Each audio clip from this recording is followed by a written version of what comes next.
This is a mini meditation guided by Bombas. Repeat after me. I'm comfy. I'm cozy. I have 0 blisters on my toes. And that's because I wear Bombas, the softest socks, underwear, and t-shirts that give back. One purchased equals one donated. Now go to bombas.com/listen and use code LISTEN for 20% off your first purchase. That's bombas.com/listen and use code LISTEN at checkout. Every team, every topic, everywhere. This is Believe. Frank Gore Jr., Southern Miss Golden Eagles, and you listen to Fun Belt Podcast. If you didn't know before, now you know why they call this the Fun Belt. Very excited about the Sun Belt. You know, while other conferences have been breaking up, our conference has become stronger. The state of Sun Belt football is the strongest in our history. I saw Fun Belt Conference, and I'm like, I don't know what this is. I got to join the show. This sounds a lot of fun. Another Fun Belt podcast. We're at the midway point. Dusty Thibodeau, Warhawk Report, Jeremy Harper of HowlRaiser.com, Shane Metlin of the Heisman Trophy Voting Society, also of the Daily News Record. Guys, it was another great weekend of Fun Belt football. Shane got to see a good old ass whooping. I got to see another heartbreak. Troy got a shutout. Arkansas State somehow survived the bye. What'd y'all see this week? Man, I watched more Sun Belt football, like back to back to back, than I've watched in a long time. And it was glorious. Starting with that JMU goal or Eagles game that I thought was going to be like a barn burner, and it was a one-sided barn burner for the Dukes. It looked like the Eagles had no idea what they were doing on offense or defense. It's like there was open wide receivers all day long for Jordan McLeod to pick people off with. It was just extraordinary how bad the Eagles looked against JMU on Saturday.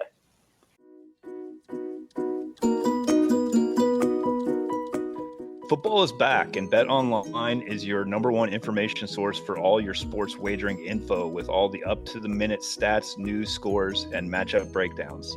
Get the latest game odds, spreads, and totals from the NFL and college football at your fingertips with BetOnline's real-time updates on statistics, news, and odds. From Week 1 all the way to the college football playoff and Super Bowl, BetOnline gives you access to the best football promotions and contests available anywhere online.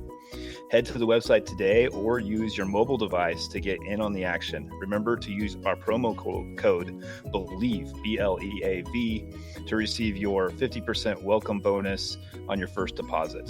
Bet online, where the game starts.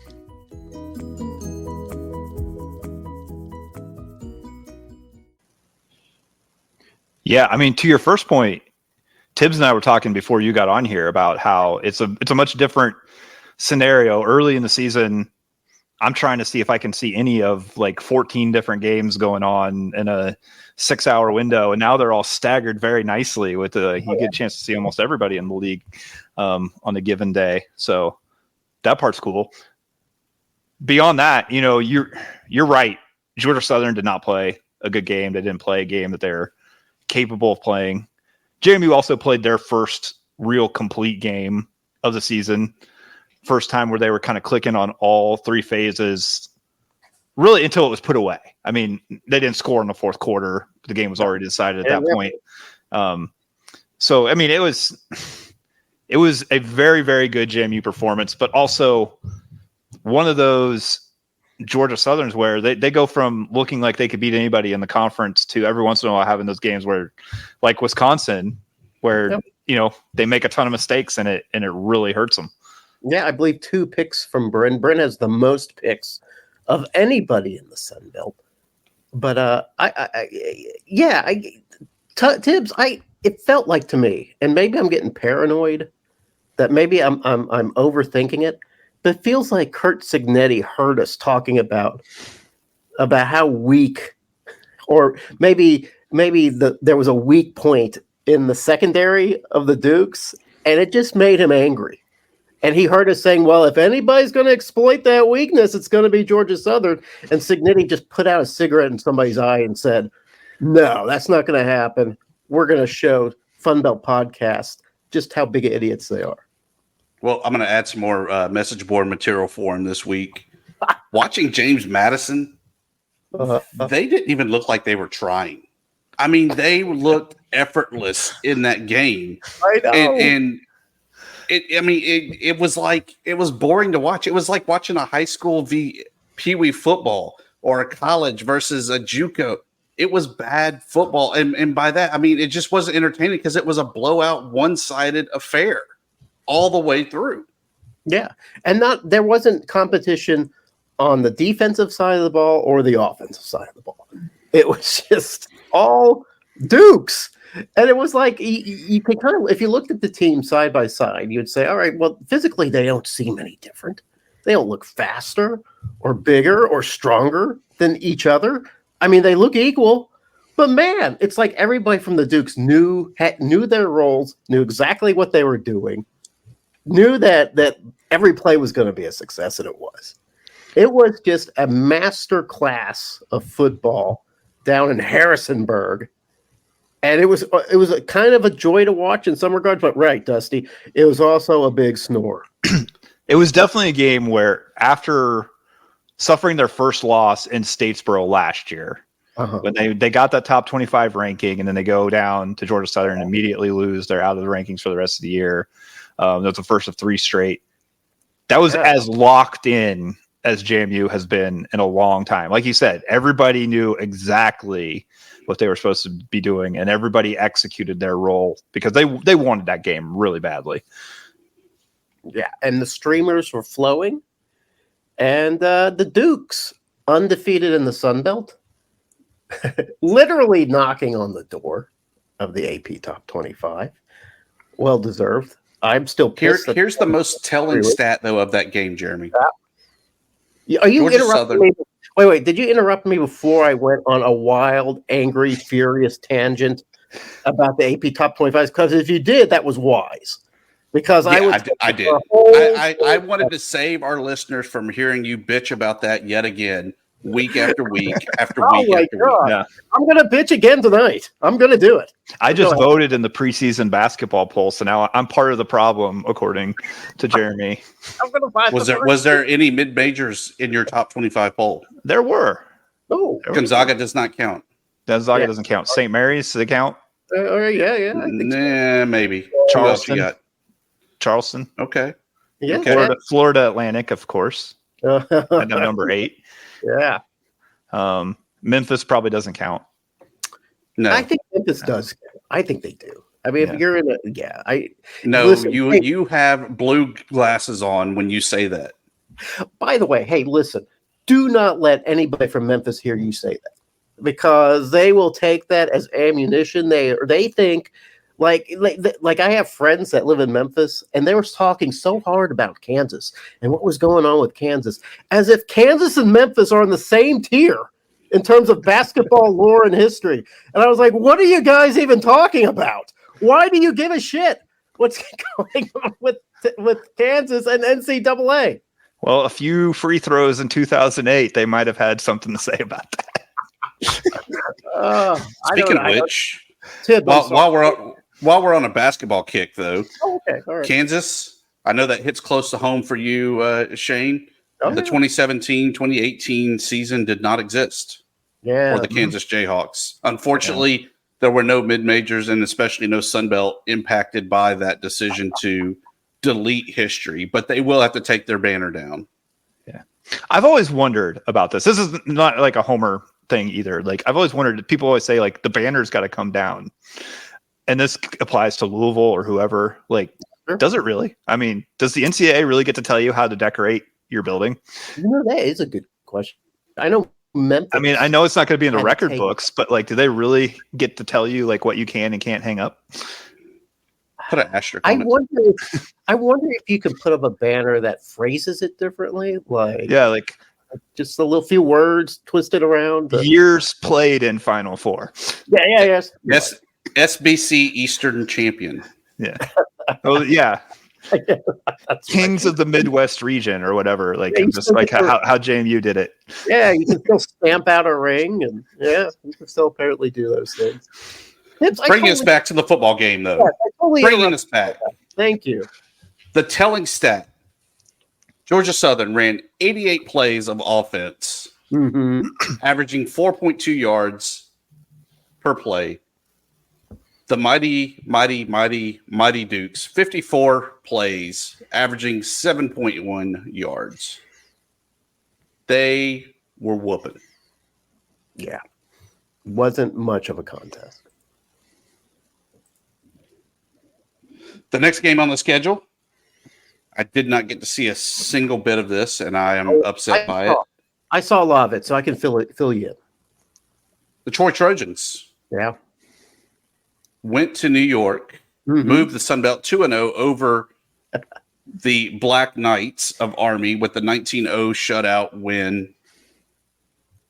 That's all I got for you. I really didn't see any of the game, so I couldn't tell you what happened. I know that their kicker went off because he was Sun Belt Conference Player of the Week for special teams. I think he was like 50 of 50 on field goals or something like that to get them where they were. Yeah, the story of that game was, one, it was a miserable, rainy weather game. So really, whoever held on to the ball, who could manage enough of that tackum on their hands to keep on to the ball was going to win. I think Army dropped it about 3 or 4 times.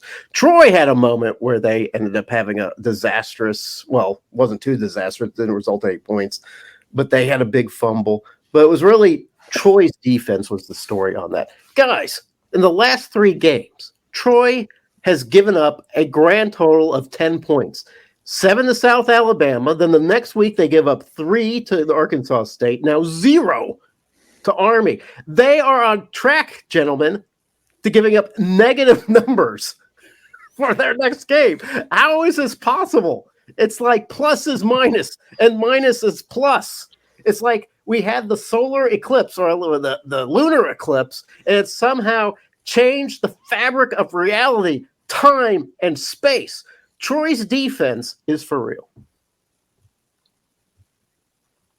I'll agree with that. I mean, the closest I saw of Troy's defense was the JMU game. And, you look at what JMU's done otherwise, putting up 30 points a game or more each time besides that. And,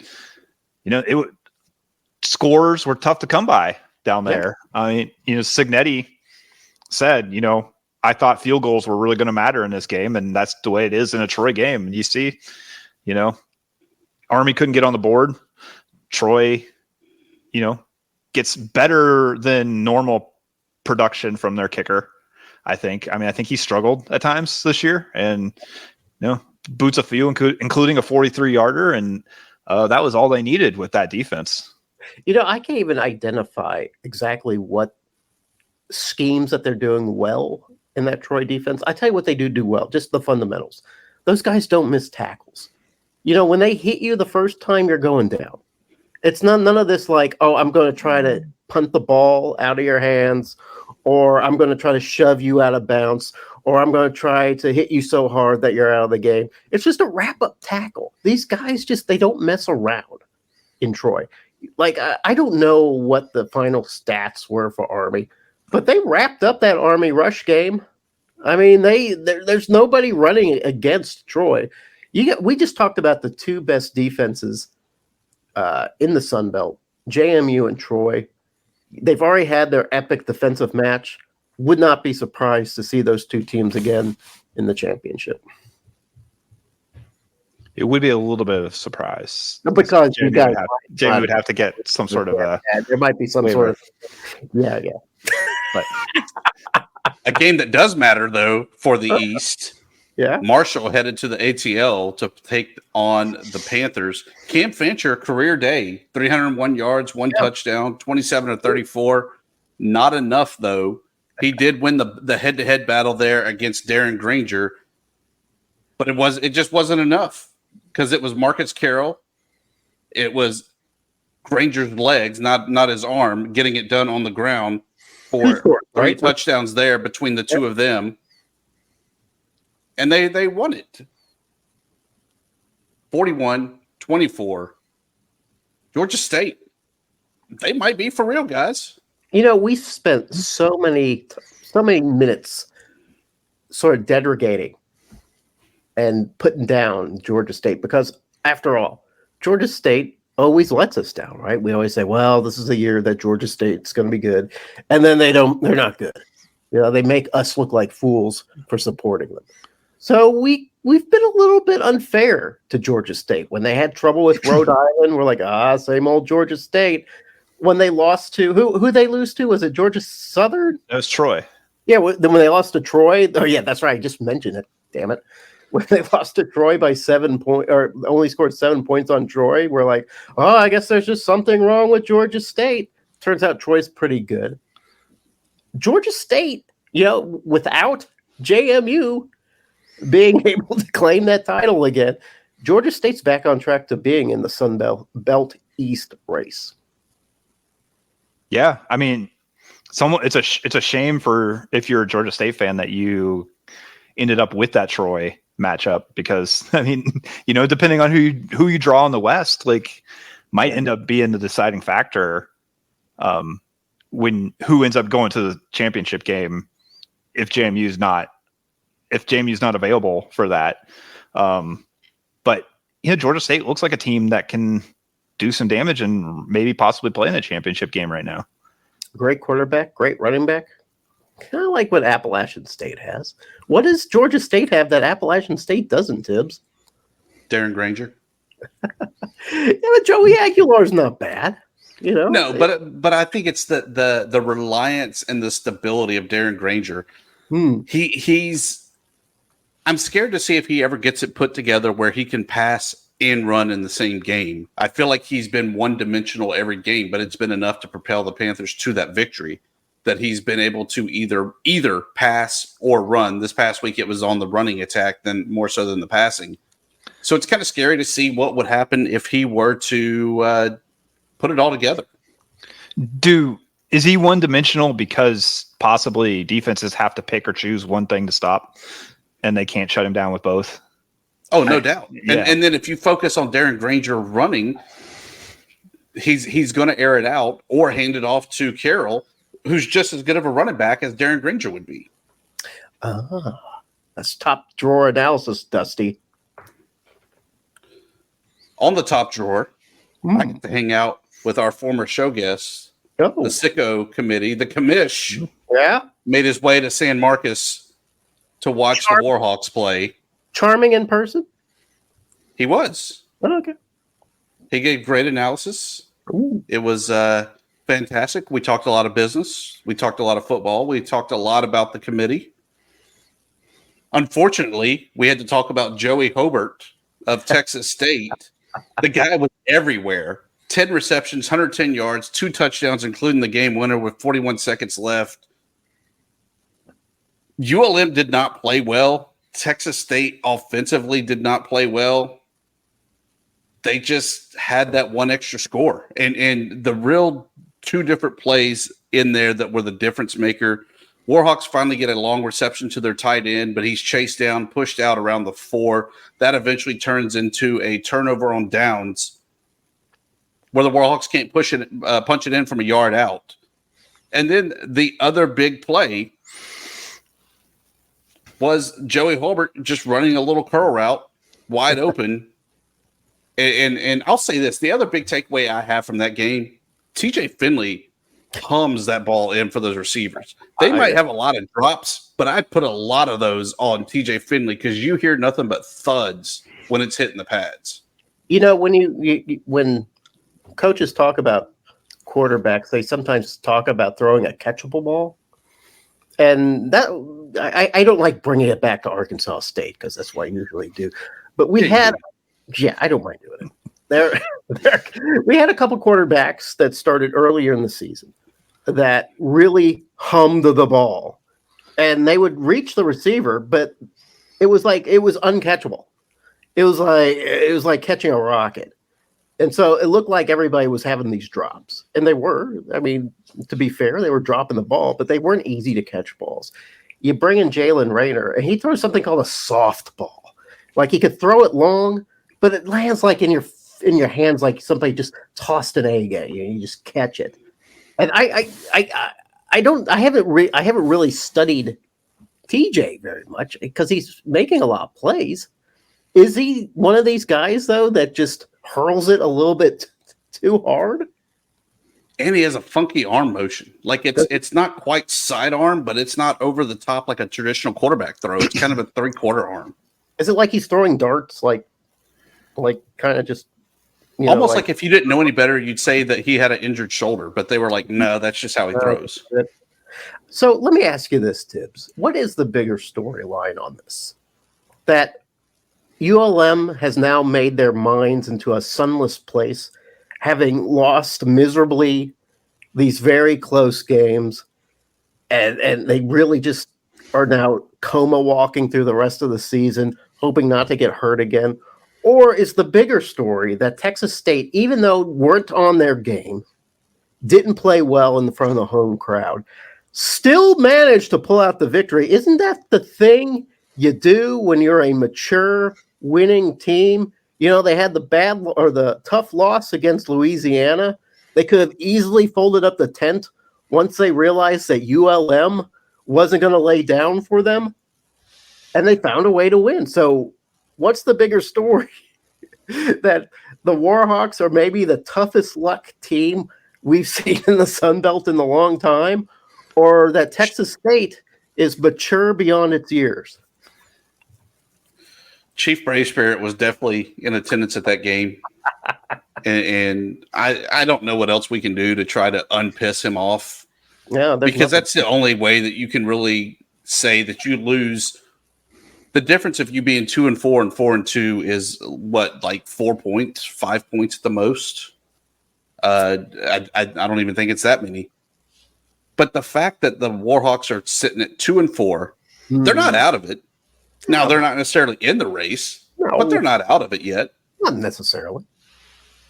And so I think that the bigger story here, was the support of Texas State. I've never been to a Sun Belt Conference game where there was that kind of environment, that kind of crowd, that kind of support, the amazing light show that Texas State has, as their SID said, yeah, that was our investment from last year, but it was a pretty cool investment.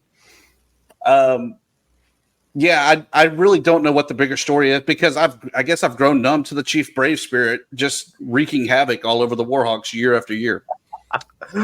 Oh, and you just have to feel for the Warhawks because they're not playing terrible football. It's just they're not able to seal the deal. That's twice in 2 out of 3 games where they have not been able to seal the deal. Yeah, I think it was a little bit telling on the teleconference today when Bowden's asked kind of how do you rally the troop? How do you get the guys back after like tough losses like this? And he basically kind of laughed like I don't know. I mean, he ended up giving the standard correct answer after that, but his initial reaction was just to like laugh. Like it's just kind of unbelievable where they're at right now with the bad luck for Texas State. Yeah. I mean, I think the thing was, you look at the box score, ESPN, how they figure out their QBR. Let me pull that back up. Oh God. TJ Finley, 26.7. Like it was one of the worst in the conference. And but he makes the winning plays. I mean, his stats are terrible, but he led that drive to win the game. And I think you got to give him credit, kind of being the gamer in that regard. Yeah, and I thought when Jataris Evans had that 76-yard pick six that made the score 20-9 with I think 6.5-7 minutes left in the game, I was like, it's going to be close, but I think we got us a win here, and I was wrong.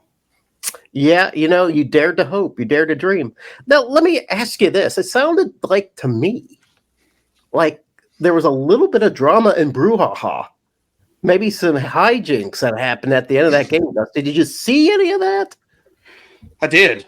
It all started after the pick six. As a matter of fact, there was bottles, cans, everything else under the kitchen sink being thrown at the ULM bench. Surprisingly, there was no stadium personnel there. There was no security there. However, they came out of the woodworks once apparently a ULM player allegedly threw a article that had been tossed towards his direction back at said student.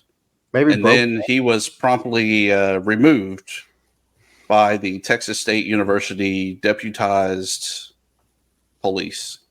Now, I heard that maybe that item that had been hurled back broke a nose. That was one thing. That our guy Keith Cordello. Did I get it right? Did I say it right? Kev. No, not even close. Kev Cordello. It's Cordello though, right? Chardillo. He was on it. I mean, he was reporting on it. He was there. He was trying to figure it out. Yeah. But yeah, that's an ugly scene. When you have the student section right behind the opposing team, I personally, I think that's where the student section belongs. But it's always going to be a magic recipe for that kind of chaos. So, is it a story that we're talking about if a student had hit a player in the face and made the player unavailable to play the rest of the game? Oh, I do think is that a story? Yeah. Because to me, it was not the officials that kicked out the ULM player. It was these university police that were nowhere to be found when the incident was actually happening. Oh. And so does it change the outcome of the game that ULM doesn't have their preseason all-conference receiver on the field? Maybe not. Probably not, because I don't think he had that many receptions or even targets all night long. But you never know what that does for ULM, knowing that they do have a speedster that has steady hands that they could have thrown the deep ball to for that last drive. Wow, Dusty, you know what? I you probably had mentioned it, but I didn't realize it was campus police that had done the escorting and not the officials. I thought the officials had said, you got to get out of here. Wow. When have the Sunbelt officials ever seen anything? I mean, and I don't know that it's even their job to necessarily know what's going on behind the benches on the sidelines. You know, to defend the officials a little bit. That's kind of like not even where they're trained to be looking at that point. But you know, but shouldn't you can't if you're a player, you can't you can't do that. You can't retaliate. You can't. I mean, the players have to know, and they have to have been told that, like, you know, they're going to be held to a different standard than the drunk idiots in the stands. But at the same time, as you mentioned, Thibs, like, you know, they had a trident thrown not long ago, and they're not prepared for like a little bit of mischief. Like, it's, you know. By the way, they would show the crowd, and there's always a student out there with a trident. There's several students or student groups that now have tridents there. It's fantastic. I wish I would have captured a picture of it. Yeah, but I think you have a point, though, that, you know, there's already been a little bit of an issue. Maybe have the security ready to step up if something like this starts to brew. Yeah, so San Marcos are those fans getting kind of a reputation for being rowdy rabble rousers? I mean, already they get in trouble with the band member allegedly throwing the trident or whatever it turned out to be. Now you got San Marcos student section fans throwing crap at the ULM bench and then getting some of it thrown back at them. The San Marcos, are they going to become the bad boys of the Sun Belt? Apparently. I mean, I guess when you float the river all day long and you have a few too many Bobcat loggers there, victory has gone to their heads, Dusty. Oh my God, what has happened? They used to be such nice, docile people, and now suddenly they've become like Georgia Southern circa 2014, just insane with windlust. There was nobody chugging beers on buses. So I hear we have a Tuesday night game. I thought last week was going to be the only week, but I guess we're just going to keep doing this. Why not? I don't know. I like them all on Saturday. I don't like Tuesday. Get off my lawn, Jeremy. That is some kind of old man thinking, I guess. And you know what? Last Tuesday night game was fun to watch. Here's the preview, though, of this game. Southern Miss heads south to Mobile to take on South Alabama. I know that South Alabama has had a couple of wins here recently. Yeah. But I still can't buy into them. I still can't really believe that they're back and capable of being the Jaguars that we all anticipate. They should win this game, but I think it's going to be an ugly win. And one where Frank Gore Jr. again goes over his 100 yards. I'd even be willing to say 150. But I think the key thing is, what do the Jaguars really look like? Are they actually going to try to open up the run game with Webb in the backfield, or are they going to try to air it out with Bradley behind center? I think Southern Miss has one of the worst defenses in the Sun Belt. And I think after having played ULM and finally gotten that taste of win lust, as we mentioned before, the 50 points they poured onto the Warhawks. 55, get it right. 50 plus points they poured onto the Warhawks. They had the bye week to rest, to get well. I just feel like Carter Bradley, that connection to, I forget the wide receiver's name, but that's a great connection that they have with each other. I think they air it out all night against Southern Miss. Defensively, I know you said that you thought Frank Gore might go for 150. I think all they have to do is key in on Frank Gore, limit him to like 70, and they win this game easily. I think by the second quarter, the announcers are already talking about something about what's going on with Michigan. Colorado, get it right. I didn't want to say Colorado and sound like a cliche, but it's true. They're going to talk about Colorado. I think you're right. This feels like a blowout. I mean, I think South Alabama's getting better. We kind of were like, what's the matter with them after the JMU game? At this point, I think playing JMU to 8 points at home is like a respectable showing, and they follow that up with a blowout. And I think South Alabama's getting it figured out to some degree, and Southern Miss is just going the opposite direction. Just remember, though, South Alabama hosts the Raging Cajuns next week. Ooh.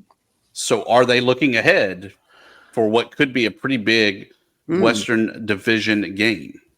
Yeah, I think the Cajuns have a pretty big game this week, too. So there's going to be a lot of implications going on. But, Thibs, I know that you're jaded. You've been hurt so many times by the Jaguars. I don't know who's hurt you more, the Warhawks or the Jags. But the Warhawks. I mean, it's 40-plus years. But the Jags, I do feel, I agree with Shane. I kind of feel like they're kind of figuring it out. They're a little like Georgia State used to be right now, where they're just really piddling along in the first half of the season. Like they forgot that they could practice in the spring and the early summertime, and now they're just finally getting it all together. So I think this is going to be one of those games where we see the old South Alabama come back, and they're pretty darn good. And they're wearing red helmets. Are they wearing the red helmets? Yeah, the red script? kid mark and red South Alabama on the other side, red stripe down the middle, red tops, white pants. Man, you're on top of this. Fashion police in full effect. By the way, I hate talking about Power 5 football when we're talking about Sun Belt, but did you catch any of that Colorado Stanford game? No, but I did see that Dion has made his way onto Saturday Night Live as a smooth character. All I know is that I went to sleep at halftime with them. Like there was 29-0. I was like, okay, well, this is a crap game. Stanford's like 1-4. They're about to be 1-5. Wake up and it's like Prime is talking about how his team hates football, and somehow Stanford has a overtime win Wow, I really missed something there. Something else you missed, Jeremy. Yeah. Women's soccer ticking along. Oh, South Alabama currently leads the standings 5-0-2 in Sun Belt Conference action. Old Dominion 5-1-1. yeah. Jimmy Mad 3-0-4. Georgia State 4-2-1. ULM 3-1-3, baby. Yeah, I believe as Arkansas State and ULM played to a 2-2 tie. I believe it was yesterday or the day before. That is correct. 2 winless teams in Sun Belt Conference action, Troy and Coastal Carolina, each of which 5-2. Yeah, why is it surprising to me that Coastal is not a good soccer program? It seems to me that Coastal would be a great soccer program. Like that's in the heart of soccer country. But I don't know. I guess maybe I know nothing about soccer, so I don't get it, which is fine. You do know nothing about soccer, but you do know about plugs, promos, and parting shots, Jeremy. Oh, I do. Yeah. All right. Yeah. You want me to go first on that? No, we'll let Shane because his team had another blowout win. Shane deserves it. Yeah. Okay. Parting shot. Ooh. I feel like this just came to my head, but Jeremy, maybe part of your thought that the Chanticleer should be good at soccer is that seems like it would be like a English Premier League mascot logo type of thing. Yes. It does seem to have that quality to it. Yes, you're absolutely right. That's a little bit of a parting shot. I'd also just go with the normal standard plug to read dnronline.com/sports and, read all the good Sunbelt JMU coverage we have there. Okay. Jeremy, what do you have for us? Well, all right. So last night, I was kind of stewing about the AP Top 25, which I do every Sunday night now. Because it just makes me mad. We keep hearing Sunbelt, best group of 5 conference in football. Best small conference in football. And we can't get anybody in the top 25, even though we have a team that went on the road, beat Troy, beat Virginia, beat Utah State, undefeated, just beat Georgia Southern, still can't get in. And I was kind of stewing about that. And the day before, I was listening to a show called Full Ride. Do you guys listen to the Full Ride with Chris Childress and Neuheisel? Only when I forget to change the channel. I used to when I still had the satellite radio. Okay, I got the satellite. I was taking a long drive. It was for work. Flipped it on, so I was listening to it. I'm cruising along, and they start talking about Group of 5, which is fine. They usually do a good job with this. And they come up with this new thing, the Greisman, which is a parody of the Heisman, right? Greisman, I think, was some sort of Dr. John Greisman, some sort of urologist. I don't know. I forget what their justification was, other than it rhymes with Heisman. And there was like kind of ho-hoing about it. And, these guys will never sniff the Heisman, and they were kind of laughing about it. And they were being, good sports, but it was aggravating to me. And they had 6 candidates, and 4 of them were from the Sun Belt. TJ Finley and Vidal and that wide receiver for South Alabama, just to name a few. But it was really aggravating for me to listen to this from these guys.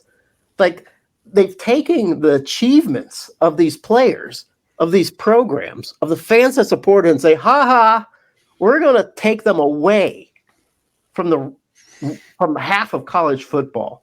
And we're going to invent a little parody award for these guys because they're not part of the rest of the college football ecosystem here. So I kind of let that stew for a little bit. It's nothing I'm not accustomed to. I mean, this is sort of the condescension that the Group of 5 has had to endure for a long time. So then, I'm going through the Twitters last night, and there's an account called PFF College, and they constantly show the leaders of college football. This guy is the leader in passing yards. This guy is the leader in punt returns. But it's never this is the FBS leader in rushing. It's this is the Power 5 leader in rushing. And they showed some guy from Notre Dame. I forget his name. Meanwhile, there are 3 guys ahead of him, including Vidal from Troy, another guy from Boise State, another guy from Toledo, that has more yards than this guy. But those yards don't count to PFF college. They don't give a shit. Those yards are meaningless to them. The only yards that had meaning were the ones accrued by the Power 5 guy. And it burned me. I'm like, this is week, 7? Half of these teams have played just as many Power 5 as the rest of these guys. What the hell is going on here?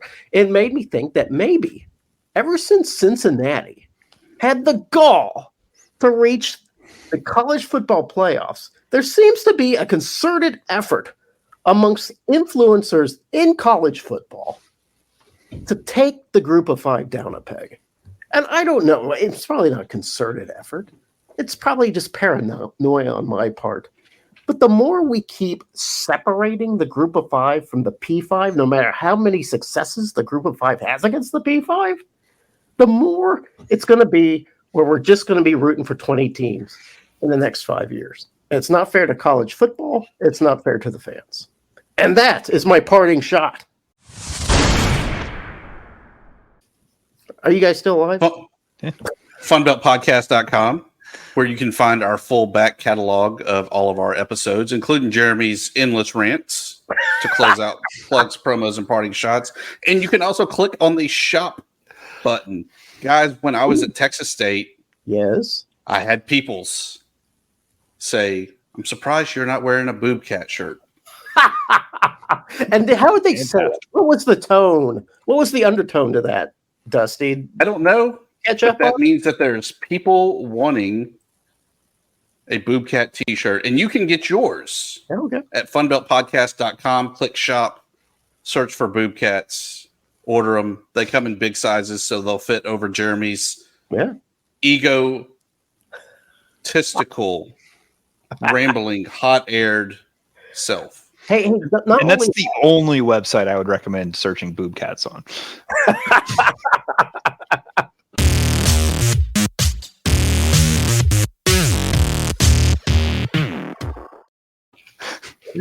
Nice. Shane with the ending.